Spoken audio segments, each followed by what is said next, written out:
나 오늘 당신이 다른 여자랑 포옹하고 있는 거 다 봤어. 솔직히 말해. 무슨 사이야? 그래, 당신이 다 봤다고 하니까 거짓말하진 않을게. 나 다른 사람 만난 거 맞아. 근데 나도 당신 때문에 그동안 많이 힘들었어. 당신 가게에 집중한다고 나한테는 신경 써주지도 않았잖아. 그때 당신이 나한테 조금이라도 신경 써줬으면 나도 이렇게 되지는 않았을 거야. 그때 어쩌다 만나게 된 사람이야. 지금 나한테는 당신보다 나에게 위로가 되어주는 사람이고.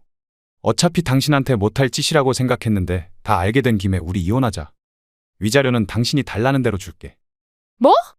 당신 나한테 미안한 생각 없어? 당신이 바람난 게 내 탓이라는 거야? 우리 사이가 이렇게 일방적으로 정리할 사이야? 미안해. 미안하니까 이혼해준다고, 위자료 준다고 한 거잖아. 근데 미안하지만 내 생각은 변함없어. 위자료 챙겨준다고 할 때 그냥 이혼하자. 버티면 결국 너만 힘들 거야. 우리 진흙탕 싸움 하지 말고 그만하자. 당신은 끝까지 당신 생각만 하네. 당신 어머님 아프신 건 알아? 어머님 이 상황까지 알게 되시면 얼마나 안 좋아지실지 상상이나 돼. 뭐? 엄마가 아프다고? 어디가 아픈데? 언제부터 아팠던 건데? 안녕하세요. 저는 이제 곧 마흔을 바라보는 한 여성입니다. 40년이라는 시간이 짧은 건 아닐 텐데 그 긴 시간을 뒤돌아보면 후회만 남는 인생이네요.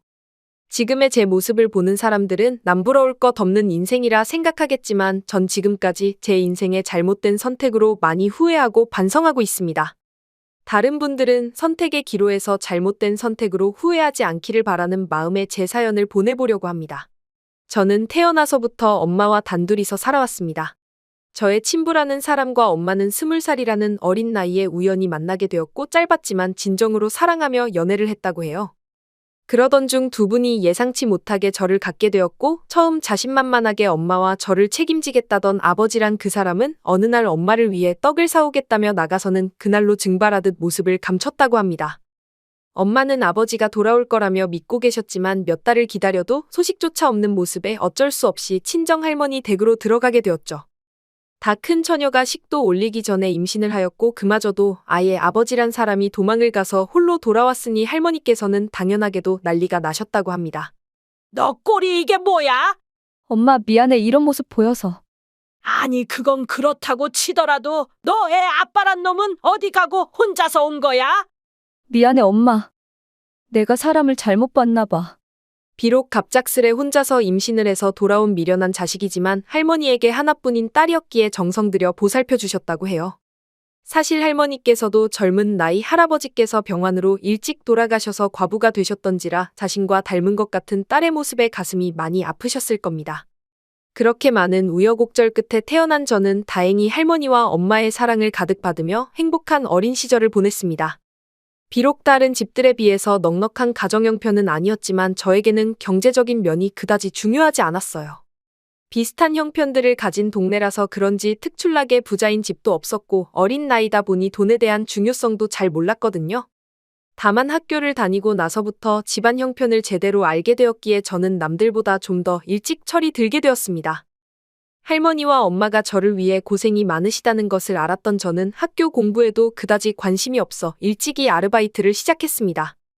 물론 공부만이 살 길이라 생각되어 학업에 매진하는 분도 있었겠지만 핑계를 대자면 매일 부업들과 잔심부름으로 어수선한 저희 집에서는 공부할 환경이 되지 않았어요.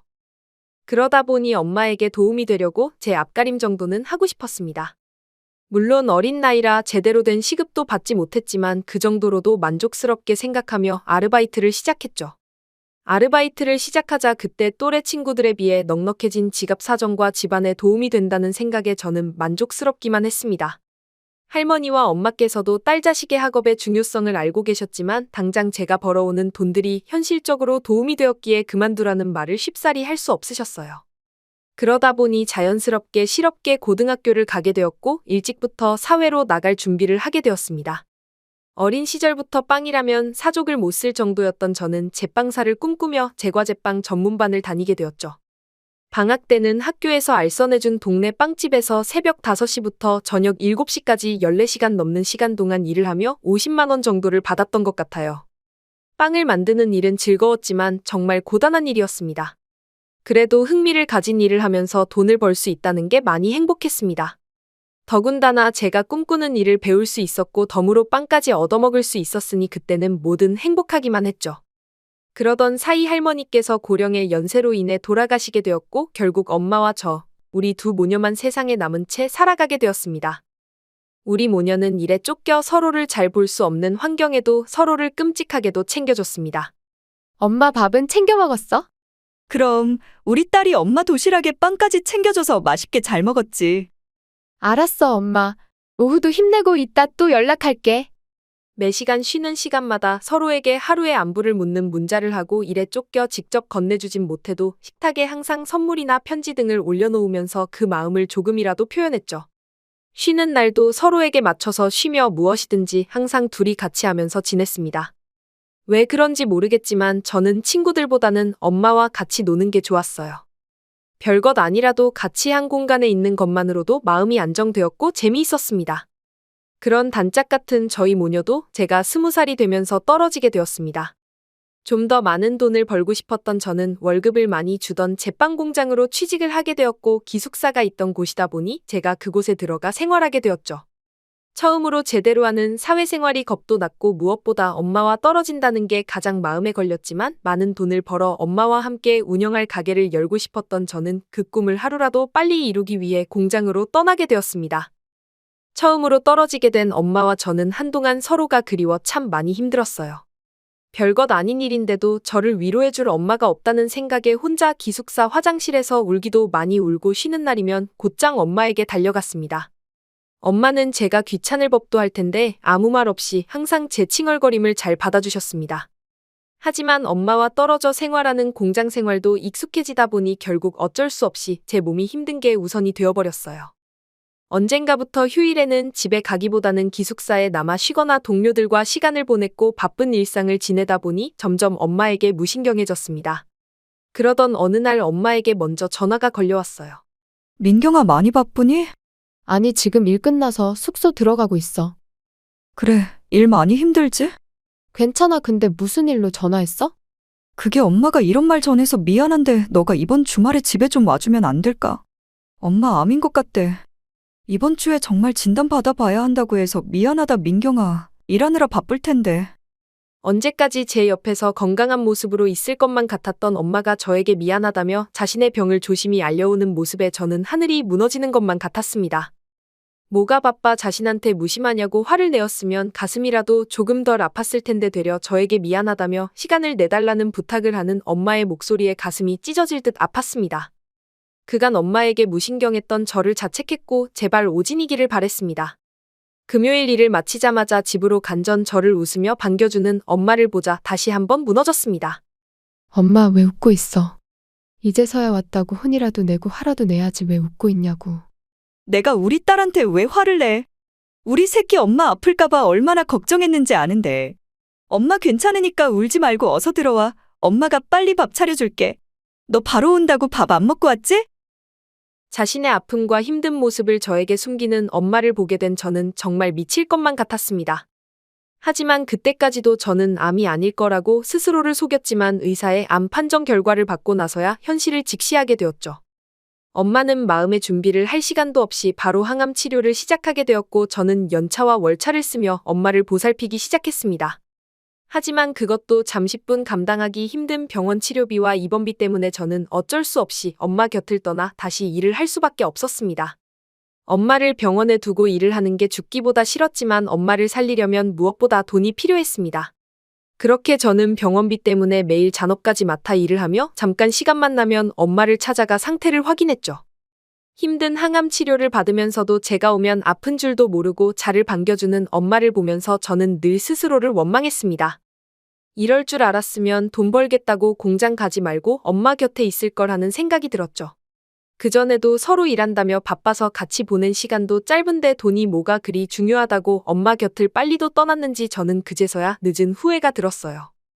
저를 위해 이겨내보자 하는 엄마의 의지와 달리 암의 진행 속도는 너무 빨랐고 항암에 지친 엄마의 건강은 점점 악화되어 갔죠. 민경아, 우리 딸 엄마가 옆에 더 있어주지 못해서 미안해. 우리 민경이가 차린 가게에서 직접 만들어주는 빵도 먹고 민경이가 지겨울 때까지 옆에 있으려고 했는데 할머니가 엄마를 빨리 보고 싶어 하나 보다. 우리 민경이 엄마가 항상 옆에서 지켜줄 테니까 힘들어도 포기하지 말고 엄마를 위해서 열심히 살아줘. 알겠지? 엄마 그런 소리 하지 마. 무섭게 왜 그런 소리 해. 얼른 나와서 나랑 같이 살아야지. 내가 이제 엄마 옆에 있을게. 엄마 제발. 저의 간절한 소원에도 엄마는 결국 제 곁을 떠나게 되었습니다. 엄마를 떠나보내고 한동안 시리에 빠진 채 집 밖도 나가지 않고 방에서만 지냈습니다. 매일 엄마에 대한 그리움과 미안함에 눈물로 보내던 저는 엄마가 저에게 남긴 말들이 생각났습니다. 항상 제 옆에 있겠다고 한 엄마가 지금도 제 옆에서 슬픔에 허우적대는 저를 보고 계실 것만 같더라고요. 엄마를 위해서라도 제가 잘 사는 모습을 보여드려야겠다 생각이 들었습니다. 결국 저는 엄마의 흔적이 있던 곳에서는 살아갈 용기가 없어 짐을 모두 정리하고 엄마의 유품만 챙긴 채 다른 도시로 떠나기로 했습니다. 아무런 대책 없이 떠나온 도시였기에 우선은 지낼 곳을 찾게 되었죠. 다행히 혼자 살기 괜찮은 저렴한 원룸을 구하게 되었고 그곳에 짐을 풀기 시작했습니다. 이사 오셨어요? 네? 아, 네. 오늘 이사 왔어요. 근데 누구세요? 아, 저는 여기 사는 사람인데 새로 오셨나 해서요. 아, 네. 그런데요? 아, 뭐 다른 건 없고 그냥 반가워서요. 이웃 사촌끼리 얼굴 트고 지내면 좋잖아요. 혹시 나중에 뭐 부탁하실 거 있으시면 말하세요. 낯선 곳에서 홀로 지내게 된 젊은 여자 입장에서 낯선 남자의 관심은 부담이었습니다. 이사 온 옆집도 아니고 많은 사람이 사는 원룸 건물에서 이웃사촌이라 말하는 남자가 이상했지만 더 이상은 귀찮게 하지 않아 그러려니 하고 넘기게 되었고 어찌되었건 저는 그날부터 바로 일자리를 찾기 시작했습니다. 물론 1순위는 제빵일을 하는 곳이었지만 그런 자리는 생각보다 쉽게 나오지 않았어요. 월세와 생활비를 마련하려면 무슨 일이든 빨리 구하는 게 좋겠다고 생각한 저는 결국 치킨집 아르바이트 면접을 하러 가게 되었습니다. 그렇게 면접을 보러 가게 된 곳에서 의외의 인물을 만나게 되었죠. 예상하시겠지만 원룸에서 인사를 나누며 알게 된 그 남자였습니다. 처음에는 사장이라고 하기엔 너무 어려 보이는 얼굴에 저는 그 사람이 배달 일을 하는 직원인 줄만 알았어요. 안녕하세요. 저 오늘 아르바이트 면접 보기로 한 사람인데요. 아, 네, 여기 앉으세요.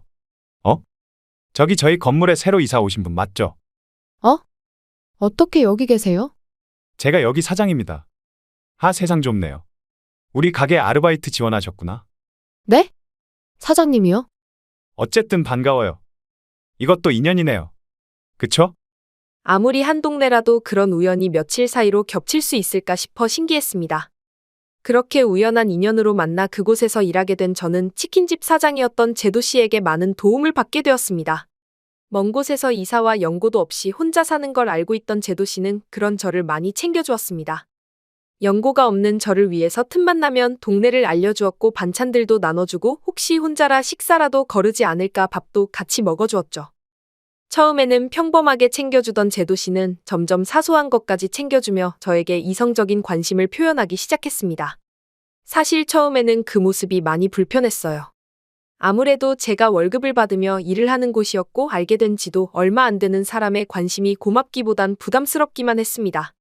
그렇게 애써 모른 척하며 지냈지만 저에 대한 마음이 단순한 관심이 아닌 진심을 보여주던 제도 씨는 변하지 않고 계속 진심을 표현했고 낯선 타지 생활에 많은 의지가 되어주었죠. 결국 저는 그런 정성이 이끌려 제도 씨 마음을 받아들였고 저희는 연인이 되었습니다. 사귀고 나서 서로에 대해서보다 자세히 알게 된 제도 씨는 제가 생각한 것보다 좋은 남자였습니다. 비슷한 나이의 남자들은 하루가 멀다고 놀기 바쁜데 제도 씨는 열심히 일하면서 노는 것도 마다하고 휴무 없이 일을 하고 있었습니다. 원룸을 사는 것도 가게 출퇴근이 용이한 것도 있었지만 이미 가지고 있는 자가에서 월세를 받고 있어서였죠.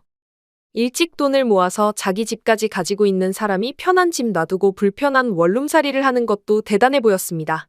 젊은 나이에 자기 집에 자기 가게 차린 것도 대단했는데 그걸 또 아끼면서 검소하게 살고 있는 모습에 저는 한 번 더 반하게 되었습니다. 시간이 지나도 저에 대한 마음이 변하지 않는 그 모습과 항상 착하고 겸손한 모습에 저는 제도 씨와 깊은 만남을 이어갔고 서로 결혼 이야기까지 나누게 되었죠. 사실 제도 씨와 연애를 하면서도 저는 계속 결혼에 대한 불안함이 있었어요. 불우한 제 가정 형편을 저 스스로도 알았고 언젠가는 부딪혀야 할 시댁의 반대에 늘 가슴을 졸였습니다. 그때마다 제도 씨는 저에게 따뜻한 위로를 해주었죠. 민경아, 너무 불안해하지 마. 결국은 어떤 사람이랑 사느냐가 제일 중요한 거잖아. 우리 어머니도 민경이 너 알게 되시면 분명 좋아하실 거야. 그러니까 너무 걱정하지 말고 우리 같이 버텨내자. 혼자서 그런 걱정을 하고 있을 때 언제까지 제 편으로 있어줄 것 같은 제도 씨가 있어서 늘 든든했습니다. 그래서 예상되는 반대에도 제도 씨를 믿고 결혼을 준비할 수 있었죠. 저에게는 결혼 일정을 조율하고 결정할 다른 집안 어른분이 없었기에 저희는 제도 씨 어머님의 허락만 받으면 되었습니다. 그렇게 어머님을 뵙게 되는 날이 되었고 저는 조금이라도 어머님께 마음에 들어보려고 머리부터 발끝까지 예쁘게 단장을 하고 선물도 신경을 써서 들고 오게 되었죠. 하지만 어머님께서는 제도 씨의 설득에도 불구하고 저를 보시기도 전에 반대를 하고 계셨습니다. 처음 만나는 자리에서도 찬바람이 쌩쌩 불었죠. 이봐요, 아가씨. 내가 제도한테 이야기했지만 결혼이라는 게 어린애들 소꿉장난은 아니잖아요. 나도 제도를 혼자 키웠다고 해도 우리 집 사정은 달라요. 우리 남편이 준 재산으로 우리 제도 남들한테 꼴리지 않게 해줄 거 다 해줬어요. 얘가 워낙 검소하게 다녀서 그렇지 아쉬울 것 없는 있는 집 자식인데 내가 어떻게 처내고와랑 결혼을 시켜요? 제도가 아가씨 칭찬하는 거 보면 그래도 영경우가 없지 않은 것 같으니 이 정도 하면 알아들었을 거라고 생각해요. 우리 제도 괜히 흔들지 말고 이쯤에서 놓아줘요. 어머님, 제도 씨랑 저 서로 정말 누구보다 사랑합니다. 그리고 저도 제가 어느 부분에서 다른 사람들보다 많이 부족한 것도 알고 있어요. 하지만 저 누구보다 제도 씨와 잘 살 자신 있고 노력하겠습니다. 어머니 후회하시지 않게 결혼해서 잘 사는 모습 보여드리고 싶어요. 그러니까 제발 허락해주세요. 내가 격식 차리고 좋게 대우해주면서 이야기하니까 말귀를 못 알아듣니? 평범한 집안 여자도 눈에 찰까 말까인데 도와줄 부모도 없고 가진 것도 쥐뿔도 없는 너랑 우리 제도를 결혼시킨다고? 내가 그 꼴은 볼 수 없지. 그리고 아무리 생각해도 너가 일부러 우리 제도한테 접근한 게 너무 티가 나잖니? 너 사는 것도 일하는 것도 네가 제도랑 만난 게 전부 우연이라고? 아예 솔직히 말하지 그래? 우리 집 재산이 탐이 난다고. 하도 어렵게 산 거 억울해서 부자 남편 잡아서 호의호식하면서 편하게 살고 싶다고? 우리 제도는 어떻게 꼬셨을지 모르겠지만 난 호락호락하지 않으니 결혼은 꿈도 꾸지 마라. 저는 그때 처음으로 알게 되었습니다. 남편이 그 단순한 원룸 세입자가 아니라 어머니 건물에서 관리를 하며 산다는 걸요.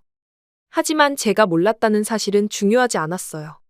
이미 어머님께서는 아무것도 가진 것 없는 제가 남편과 시댁의 재산을 노리고 의도적으로 접근했다고 생각하고 계셨습니다.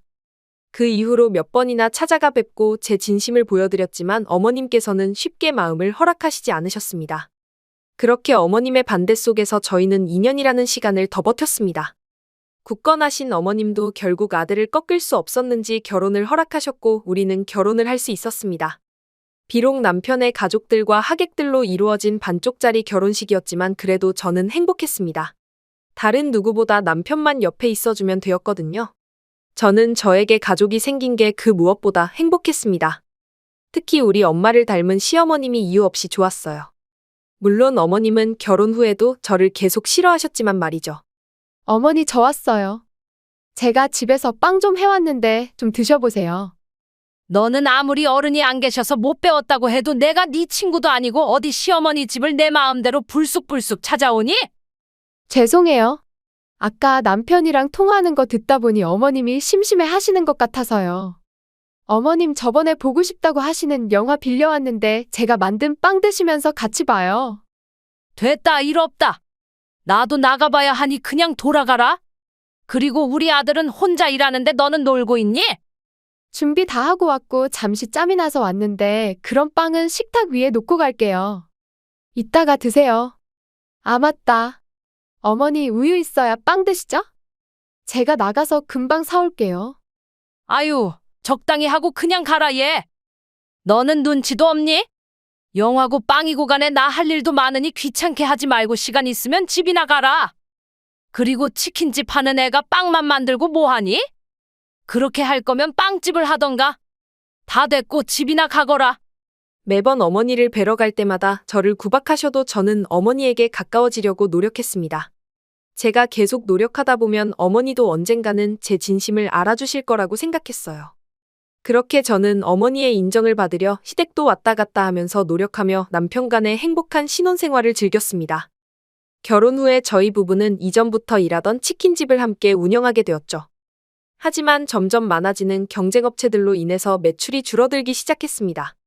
하다 못한 저희가 가게 밖으로 나가 전단지도 돌리고 이벤트도 해봤지만 그때 잠시만 매출이 올라갈 뿐 가게는 점점 파리만 꼬여갔죠. 근처 치킨집은 또 어디가 생겼나 하며 매일 출근길을 걸어 다니다 보니 저는 이 동네에 제대로 된 빵집이 없다는 걸 알게 되었습니다. 유명 프랜차이즈 빵집은 3군데나 있었지만 제과제빵이라고 할 수 있는 빵집은 그마저도 아주 오래된 집 하나였습니다. 프랜차이즈 지점이 3군데나 있다는 것은 분명 빵집 장사가 된다는 건데 그에 비하면 경쟁이 낮은 편이라 생각되었죠. 그 뒤로 저는 동네 분위기와 시장 조사를 했고 남편에게 이를 말해주었습니다. 남편은 결혼하고 나서도 꾸준히 빵 관련한 공부를 했던 저를 믿어줬고 남편 덕분에 빵집을 차릴 수 있었죠. 오픈을 하기 전 저 혼자 가게 안에 있으며 많은 생각이 났습니다. 사랑하는 우리 엄마가 오늘 같은 날 저와 함께 있어줬으면 얼마나 좋을까 싶었거든요. 그동안 매 순간 엄마를 그리워했지만 그날은 유독 더 엄마 생각이 많이 나는 날이었습니다. 그리고 제 옆에서 저를 지켜보고 있을 엄마에게 남편과 시어머니 모두 행복할 수 있게 가게가 잘 되게 해달라고 빌었죠. 그때 가게 안으로 어머니께서 들어오셨습니다. 아휴, 내가 우리 귀한 아들 걱정에 여기까지 오게 만드니? 너는 텅 빈 가게에서 혼자 뭐 하고 있어? 네, 어머님, 그냥 이것저것 생각할 게 좀 있어서요. 내일 첫 장사인데 지금처럼 멍하게 있지 말고 힘들게 차린 가게 말아먹지 마라. 네, 어머님. 근데 어머님, 어떻게 오셨어요? 아들 돈 들어간 곳인데 내가 뭐라도 가지고 와야지. 가게 밝아지게 화분 몇 개 가져왔으니 괜히 죽이지 말고 잘 키워봐. 우리 아들 시키지 말고 네가 물 주고. 이거 아들 주려고 샀는데 여러 개 사야 싸서 챙겼으니 너도 신던가 하고. 안 미끄러지는 신발이라더라. 감사합니다, 어머님. 여기까지 오셨는데 제가 집에 잠시 들릴까요? 얘는 내일 장사한다는 애가 무슨 소리야. 됐어, 일 없다. 어머님은 그렇게 말은 하시고 떠났지만 전 저에게 응원을 하러 오셨다고 생각했습니다. 다음 날 오픈 당일 언제 입소문이 났는지 가게를 열고 빵을 새롭게 내놓기 무섭게 순식간에 매진이 되었습니다. 제 생각보다 놀라운 반응에 저도 당황하게 되었고 시작한 지 얼마 되지 않아 재료 소진으로 장사를 마치게 되었습니다. 남편은 첫날부터 일찍 매진되어 가게 마감을 하면서 좋아라 했지만 사실 저는 너무 당황스러워서 현실을 제대로 느끼지도 못했지만 빵집은 그 뒤로도 계속 잘 되었습니다. 결국 남편도 매달 적자인 치킨집을 그만두고 제 가게에 붙게 되었고 나날이 장사가 잘 되어 빠른 시간에 동네 맛집으로 소문이 나게 되었습니다. 제가 해냈다는 생각에 저는 어머님도 저를 좋게 바라봐 주시지 않을까 생각했습니다. 하지만 제 노력의 결과에도 어머님은 저를 좀처럼 인정해 주시지 않으셨어요. 어머님과의 관계를 제외하고는 저 나름대로 행복한 시간을 보낼 때 언젠가부터 남편이 이전과는 다른 모습을 보이기 시작했습니다. 여보, 나 식단 관리 좀 하려고 하는데 이제 내 밥 차릴 때는 닭가슴살이나 장어 뭐 이런 고단백질 재료랑 샐러드로 좀 준비해줘. 뭐야, 당신. 헬스 좀 다니더니 대회라도 나가려고 그래? 아니, 나도 이제 나이가 있는데 지금부터 관리를 해야지. 관리를 하면 뭐해? 나는 뒷전이면서. 당신 요즘 나한테 너무 무관심한 거 아니야? 무슨 소리야? 당신이나 나나 일하고 와서 피곤하니까 그렇지.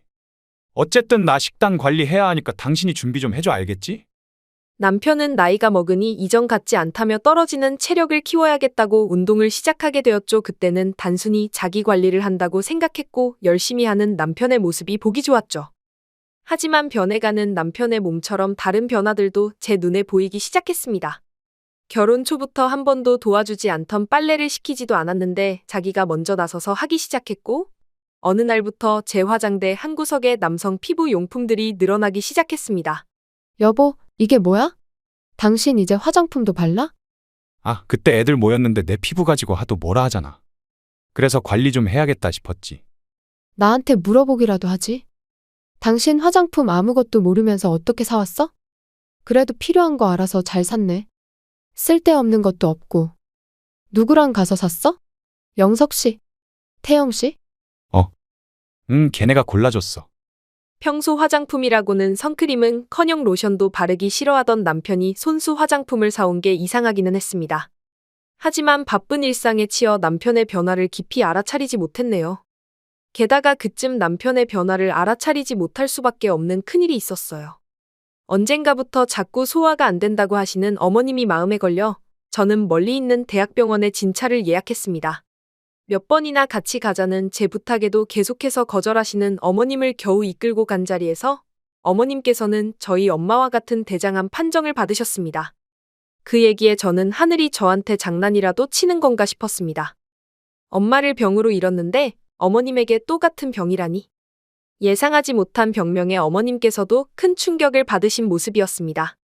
어머님은 당장 남편에게 알리려는 저를 말리셨어요. 아들에게 걱정을 끼치고 싶지 않으셨는지 병을 숨기시려 했습니다. 얘 민경아. 제도한테는 말하지 마라. 괜히 걱정하게 만들고 싶지 않다.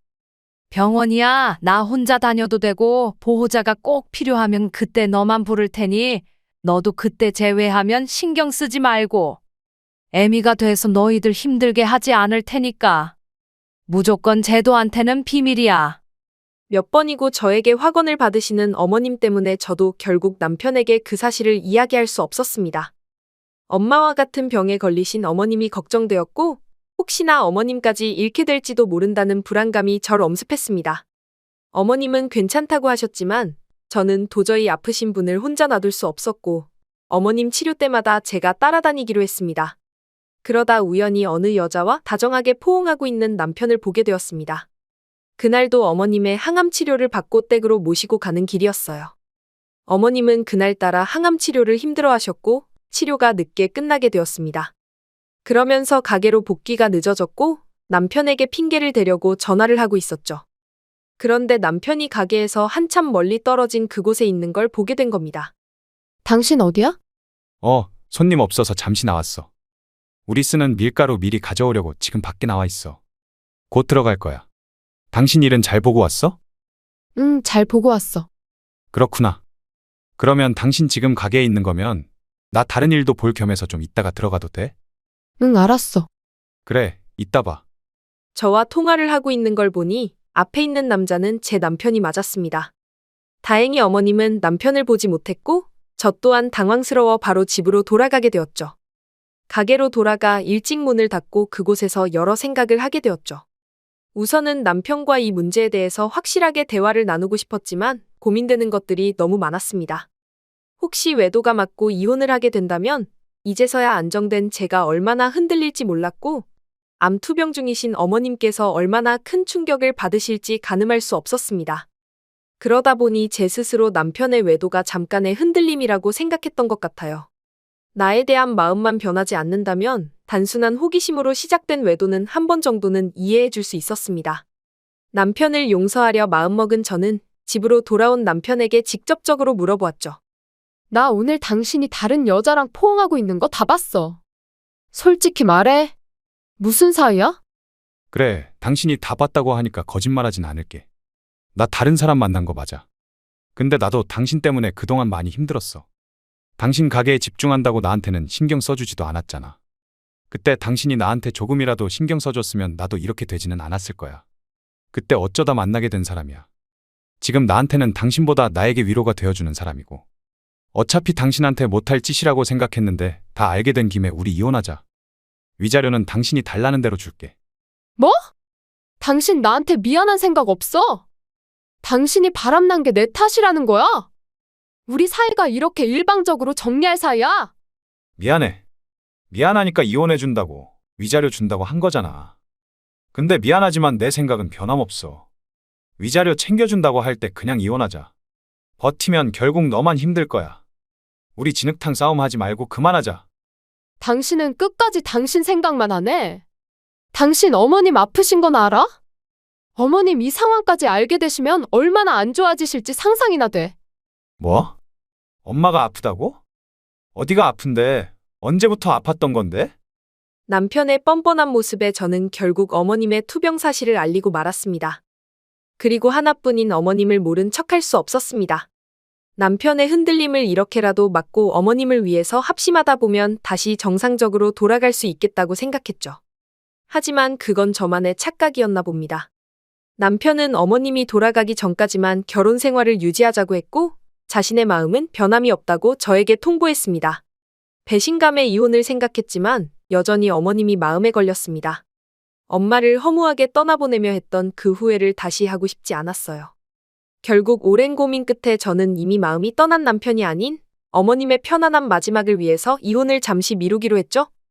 남편은 여자에게 빠져 아프신 어머니와 있는 시간이 줄어들었고, 저는 하나뿐인 아들 대신 어머님을 위해 모든 걸 희생하기로 했습니다. 가게는 직원들에게 맡기고 어머님 곁에서 24시간 간병하기로 했죠. 1년이 넘는 긴 시간이었지만 간병하면서 피곤해지는 제 몸보다는 계속되는 항암과 악화되는 암으로 힘들어하시는 어머님을 보며 아무것도 할 수 없는 게 가장 힘들었습니다. 제 노력에도 불구하고 계속해서 악화되시는 어머님은 결국 호스피스 병동으로 가시게 되었습니다. 그런데 그 와중에 남편은 어머님 걱정을 할 시간에 저에게 이혼을 요구했습니다. 어머님 얼마 안 남으신 거 알면서 꼭 이렇게까지 해야 돼. 무슨 일이 있어도 이혼해주겠다니까? 그래, 어차피 할 거 빨리 하자는 거야. 나랑 끝나면 당신도 굳이 이 고생 안 해도 되잖아. 그럼 자책할 필요도 없고. 당신 정말 인간 맞아? 당신 어머니가 아프다고. 늦었지만 지금이라도 어머님 옆에 있어줘야 하지 않아? 아, 됐고 빨리 이혼이나 해줘. 나 또 나가봐야 돼. 어머님에게 온 신경을 쓰기에도 빠듯한 상황에서 남편은 상속 때문인지 저에게 이혼을 재촉했습니다. 결국 저도 합의 이혼을 해주었죠. 하지만 이혼을 하고도 저는 아무것도 모르시는 어머님께 조금이라도 위안이 되려고 곁에 남아있어야 했습니다. 투병 생활 내내 힘들어하셨지만 다행히 마지막은 편안하게 돌아가신 어머님의 마지막 자리를 모실 수 있었어요. 긴 간병 생활에 제 눈물도 다 말랐다고 생각했는데 어머님을 떠나보내고 나서도 계속 눈물이 흘렀습니다. 제 나름대로 최선을 다했다고 생각했지만 어머님이 떠나시고 나니 제가 못한 것들만 생각이 났습니다. 그래도 어머님께서 돌아가시기 전에 조금이라도 마음의 정리를 하실 수 있게 도와드린 것에 위안을 삼고자 했습니다. 엄마를 먼저 잃고 같은 후회를 하지 않으려고 어머님께 더 잘해드리고 싶었는데 그마저도 후회가 남았어요. 어머님의 장례를 치르고 난 후 저는 제 마음속에서도 어머님을 떠나보내려고 노력했지만 쉽지 않았습니다. 마지막으로 어머님 유품을 정리하러 집에 들어갔을 때 또다시 가슴이 아파왔습니다. 어머님이 지금 당장이라도 안방 문을 열고 나오실 것 같았는데 주인이 없는 집은 너무나도 고요했습니다. 눈길이 가는 곳마다 어머님과의 추억이 없는 곳이 없었습니다. 그곳에서 밥도 먹지 않고 이틀을 지내다 꿈에서 어머님이 나오셨습니다. 반가운 제 마음과 달리 어머님은 제가 못마땅한 듯 혀를 차시며 말하셨죠. 내가 마지막으로 한 말을 벌써 잊었냐? 그제서야 꿈에서 깨며 기억이 났습니다. 어머님이 마지막으로 하신 말씀이 떠올랐습니다. 어머님의 마지막 유언을 확인하려 급히 안방으로 간 저는 어머님이 말씀하신 곳에 숨겨져 있었던 상자를 열었습니다. 그리고 그 안을 확인한 순간 그 자리에서 울음을 터뜨릴 수밖에 없었죠. 그곳에는 언제 찍어 현상하셨는지 어머님과 제가 함께 찍은 사진이 가득했고 어머님이 손수 적으신 것 같은 일기장이 있었습니다. 그 일기장에는 어머님의 평생 동안의 진심이 담겨 있었어요. 어머님은 표현을 잘 못하셨지만 결혼하고 나서 제 모습을 마음에 들어 하셨던 것 같았습니다. 그날마다 저와 있었던 일들을 기록하시며 저에 대한 애정을 글로 표현해 두셨더군요. 2월 9일 날씨 맑음. 이놈의 못된 할머니 다 늙어서 며느리한테 잘해주면 참 좋을 텐데 이게 마음처럼 쉽지가 않다. 항상 민경이에게 고맙고 미안한 마음이다. 못된 시어미가 밉지도 않은지 항상 웃어주는 민경이가 고맙다. 재주도 많은 아이인데 아들 때문에 빛이 많이 가린 것 같다. 기회가 있으면 도와주고 싶은데 방법을 모르겠다. 4월 18일 날씨 흐림. 아들 녀석이 민경이 가게를 하는데 도와달라고 찾아왔다. 민경이가 와서 부탁했으면 어색한 관계도 풀 수 있었을 텐데 눈치도 없는 아들놈. 그래도 민경이 꿈이었던 가게를 열어줄 수 있어 다행이다. 저는 남편이 도와준 줄만 알았지 제 가게를 어머님이 도와주신 줄은 몰랐습니다. 그동안 남편의 덕이라고만 생각했던 저 자신이 미련하고 어리석게 느껴졌습니다. 뒤늦게 어머님의 마음을 알게 되자 너무 죄송하고 감사했습니다. 더 놀라운 것은 어머님은 모든 걸 알고 계셨다는 사실이었어요. 남편의 외도까지 말이죠. 민경아, 네가 이 편지를 읽는다면 이 고집센 늙은이가 끝까지 솔직하지 못하고 간 거겠구나. 미안하다. 나이만 많이 들었지 너보다 철이 덜 들었는지 처음 내게 한 마음을 제대로 표현 못했다. 뒤늦게나마 내가 너를 아끼고 자랑스러워했다는 걸 알아주길 바란다. 그리고 못난 아들을 둬서 미안하다. 내가 자식을 잘못 키웠다. 그 녀석과는 꼭 이혼을 해서 네가 더 빛이 나길 바란다. 네가 나 때문에 그 못난 녀석과 힘든 시간을 억지로 버티고 있다는 것도 알고 있어. 내가 먼저 떠나라고 했어야 했는데 내 욕심에 네가 곁에 있어주는 시간이 너무 행복해서 미안하다. 너의 시간을 보답해 줄 수 없다는 걸 알지만 내 평생에 너에게 진 빚을 조금이라도 갚고 싶다. 나와 함께한 시간이 너에게 힘든 시간이었을 수도 있지만 너로 인해 나는 정말 행복했다. 마지막으로 내가 끝내 못한 말을 한다. 사랑한다. 내 며느리, 내 딸 민경아. 이 편지를 보며 한참을 앉아 울었습니다. 할 수만 있다면 시간을 되돌려 어머님과 더 많은 시간을 보냈을 겁니다. 돌아가시고 나서야 알게 된 어머님의 진심에 제 마음은 큰 여운을 남겼습니다.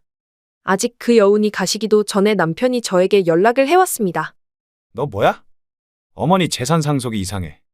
어머니 재산이 왜 당신한테 가? 나도 이제 알았어. 뭐? 그걸 당신이 왜 받아? 엄마가 당신을 얼마나 싫어했는데. 왜 당신한테 재산을 주냐고? 당신은 그걸 가질 자격이 없어. 내가 외동 아들인데 무슨 자격이 없어? 어머님 아프신 거 알면서도 다른 여자한테 빠져 무관심했던 건 당신이야. 당신이 어머님 투병 중에 노력하는 모습을 조금이라도 보여줬으면 몰라. 그런데 자기 엄마한테 그런 짓을 해놓고도 또 돈 타령이니? 남편은 어머님 투병 중에도 상속받은 재산으로 여유롭게 살 생각만 하고 있었던 겁니다. 다행히 어머님의 현명한 판단 덕분에 그럴 일은 없었죠. 법적으로 제가 상속받을 수 있게 된 덕에 저는 원래 있던 가게 말고도 다른 도시에 지점을 열 수 있었습니다. 코로나 때문에 걱정도 있었지만 포장 판매가 많아 매출에는 큰 영향이 없었고요. 무엇보다 태어나 처음으로 돈 걱정 없이 생활할 수 있어 마음만은 편안했습니다. 나중에 듣기로는 남편이 바람났던 여자와도 잘 되지 않았다는 이야기를 전해 들었습니다. 본점에 저를 찾으러 왔다는 소식도 있었지만 미리 차단해둬서 마주칠 일은 없었죠. 바람난 사람들의 결말은 결국 그 정도인 거죠. 이제 두 분 어머님 모두의 명복을 빌며 저는 두 분 어머님께서 제가 어떤 삶을 살기를 바라실지 고민하면서 앞으로의 삶을 그려보려 합니다. 제 사연을 읽어주셔서 감사하고 제 선택에 행복이 가득하기를 빌어주세요. 감사합니다.